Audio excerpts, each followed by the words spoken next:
हनुमान जी जब राम जी के पक्ष में थे, राम जी का मैसेज लेके गए थे, उनके मैसेज कैरियर बने थे, तो सीता को खोजने गए थे, रावण लंका में गए थे, कितनी सारी बाधाओं का सामना करना पड़ा था उनको। तो मैनाक पर्वत आया, शुरसा आई, सिम्मिका आई और लंकिनी आई, और जब लंका में पहुंचे तो वहां पूंछ में आग लग गई। तो आसान नहीं थी वो जर्नी। श्री राम जी का संदेश लेके जा रहे हैं, उनके दूत बन के, एक हृदय में श्रद्धा का भाव है, सेवा का भाव है, तो भाव में कोई कमी नहीं थी, उसके बावजूद इतनी सारी समस्याओं का सामना उनको करना पड़ा। मगर जब लंका में पहुंच गए, सीता मैया से मिले, जानकी जी को ना ठाकुर जी का संदेश बताया। अब सीता मैया भी ठाकुर रामचंद्र जी के लिए अपना संदेश भेजना चाहती है। तब हनुमान जी क्या किए, अब ये सीता मैया के मैसेज कैरियर बन गए। तब उसी रूट को फॉलो किया, जिस रूट से आए थे उसी रूट से वापस जा रहे हैं श्री रामचंद्र जी की ओर।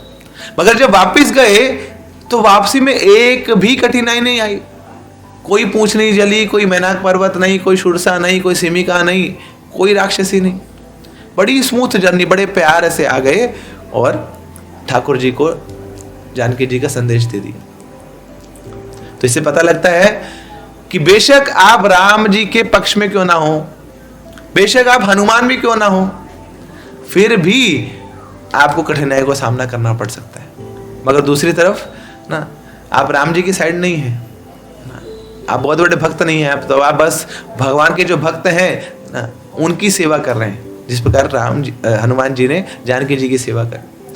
तो उसके माध्यम से, भक्तों की सेवा के माध्यम से जब हम भक्ति करते हैं, ठाकुर जी की सेवा करते हैं, तो निश्चित रूप से सारी कठिनाइयां साइड पे हो जाती, तब आपकी जर्नी बड़ी स्मूथ हो जाएगी, क्योंकि भगवान के भक्तों की कृपा भी मिल रही है, और भक्ति तो कृपा का मार्ग है। तो भरत महाराज को जब पता लगा कि रामचंद्र जी वनवास को चले गए हैं और कारण है मेरी मैया कैकेयी मैया, तो कैकेयी को तो लांछन लगा ही रहे थे लोग, भरत महाराज को भी सहन करना पड़ रहा था सब कुछ, उन सारे अपमानों को सहन करना पड़ रहा था, उस गलती का दंड भोगना पड़ रहा था जो गलती उन्होंने कभी करी नहीं। तो अपनी माता से बहुत रुष्ट थे वो, माता से बात नहीं करी 14 साल तक, और ना ही राज सिंहासन को स्वीकार किया, बल्कि जैसे ही पता लगा तो तुरंत ठान लिया कि मैं जाऊंगा अभी वनवास में ना, मैं जाऊंगा वन में और ठाकुर जी को वापस बुला के लाऊंगा, ये आसन उन्हीं का है, ये गद्दी उन्हीं की है, नाम मेरा लिख दिया गया तो क्या मैं राजा बन गया?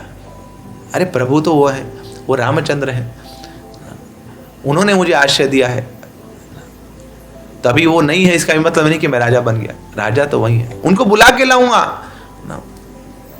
अपने माथे को घसीटूंगा उनके चरणों में, माफी मांगूंगा, कैसे नहीं आएंगे वो? तो तुरंत अब तैयार हो गए। तो वहां रुके नहीं, ननिहाल से आए थे भरत महाराज, कुछ ही क्षण वहां पे रुके, जैसे ही इस घटनाक्रम को उन्होंने सुना और तुरंत तैयार हो गए कि अब मुझे श्री रामचंद्र जी के पास जाना है, मैं वन में जाऊंगा। तो अब निकल गए वन की ओर। तो वहां पे भारद्वाज मुनि के आश्रम में पहुंचे। तो भारद्वाज मुनि के आश्रम में जैसे ही पहुंचे तो भारद्वाज मुनि बहुत प्रेम से भरत महाराज का स्वागत करते हैं।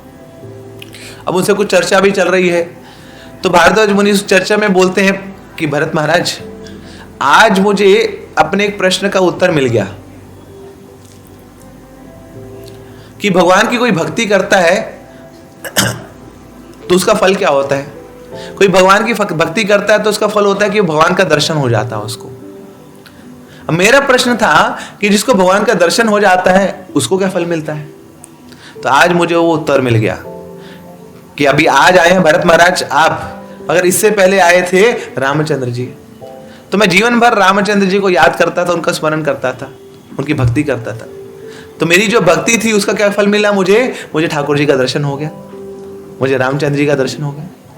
और जब मुझे रामचंद्र जी का दर्शन हो गया उसका फल क्या मिला कि आज मुझे आप जैसे महान भक्त भरत महाराज आपका दर्शन हो गया, आज मेरी भक्ति पूर्ण हो गई। तो आपका आश्रय मुझे हमेशा मिला रहे। वो तो चले गए है ना, वो तो छलिया है, वो तो चले गए, मगर आपका आश्रय ना, आपका संग मुझे जीवन भर मिलता रहे, यही मेरी आकांक्षा है। श्रीमद् भागवतम आप खोलें ना, उसमें कोई भी प्रार्थना पढ़े किसी भी भक्त की, हर जगह हर प्रार्थना का जो सार है वो यही है कि प्रभु हमें भक्तों का संग मिलता रहे। आपके संग की बात नहीं है ना, आपका संग मिले ना मिले, that is not a problem. आपके भक्तों का संग कभी छूट ना जाए, आपके भक्तों का संग हमेशा मिलता रहे, यही हमारी एकमात्र प्रार्थना है।